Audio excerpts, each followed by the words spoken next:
ചേച്ചി,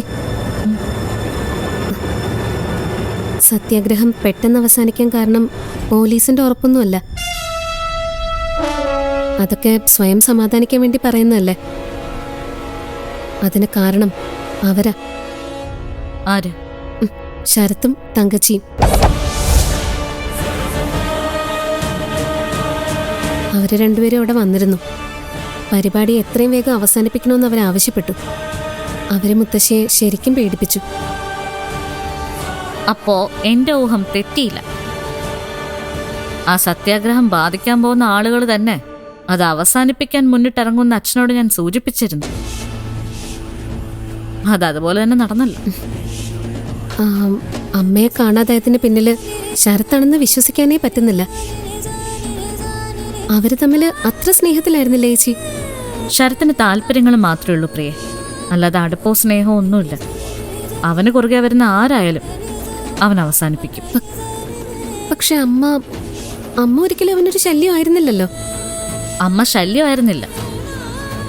അമ്മയെ അവൻ മാറ്റിയത് മറ്റെന്തെങ്കിലും ഉദ്ദേശം വെച്ചാണെങ്കിലോ? അവന്റെ എക്കാലത്തെയും വലിയ ലക്ഷ്യം ഞാനാ. എന്നെ ഒറ്റയ്ക്കാക്കണം, എന്നിട്ട് വേട്ടയാടി പിടിക്കണം. അതിന് ചെയ്യാൻ പറ്റുന്നതൊക്കെ അവൻ ചെയ്യുന്നുണ്ട്. സിദ്ധു വരെ അകത്തായില്ലേ? അല്ല, മുത്തശ്ശി സേഫാന്നാണോ നീ വിചാരിക്കുന്നത്? ഒരിക്കലും അല്ല. ചിലര് മരിക്കും, ചിലരൊക്കെ കാണാതാവും. എങ്കിൽ എന്തുകൊണ്ട് അവനെ അവസാനിപ്പിക്കാൻ ശ്രമിക്കുന്നില്ല? ഓരോ ദിവസം കഴിയുന്തോറും അവൻ കൂടുതൽ കൂടുതൽ ശക്തനായിട്ടാ വരുന്നത്. ഞാൻ നോക്കുന്നത് അമ്മ എങ്ങനെയെങ്കിലും രക്ഷിക്കാൻ പറ്റുമെന്ന്. എന്നെ ശത്രുവായിട്ട് കാണുന്ന ആളാ അമ്മ. പക്ഷെ അമ്മയ്ക്ക് ഇപ്പം മനസ്സിലായിക്കാണ് ശരത്ത് ശരിക്കും വരാന്ന്. അമ്മ പുറത്തു വന്ന ഒരൊറ്റ മൊഴി മതി ശരത്തിനെ കൊടുക്കാൻ. പക്ഷെ ഇതൊക്കെ എൻ്റെ പ്രതീക്ഷകളും കണക്കുകൂട്ടലുകളും മാത്രം.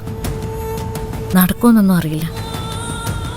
ഒന്നും ഞാൻ ഉറപ്പിച്ചു പറയാം, എല്ലാ മരണങ്ങളുടെയും എല്ലാ കാണാതാകലിന്റെയും പിന്നിൽ ശരത്ത.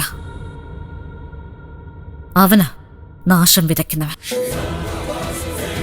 അവനാ കാറ്റ് വിതച്ച് കൊടുങ്കാറ്റ് കൊയ്യാൻ നിൽക്കുന്നവൻ. വീഴണം അവൻ, വീഴ്ത്തും. അതിനി അധികമൊന്നും കാത്തിരിക്കേണ്ടി വരില്ല.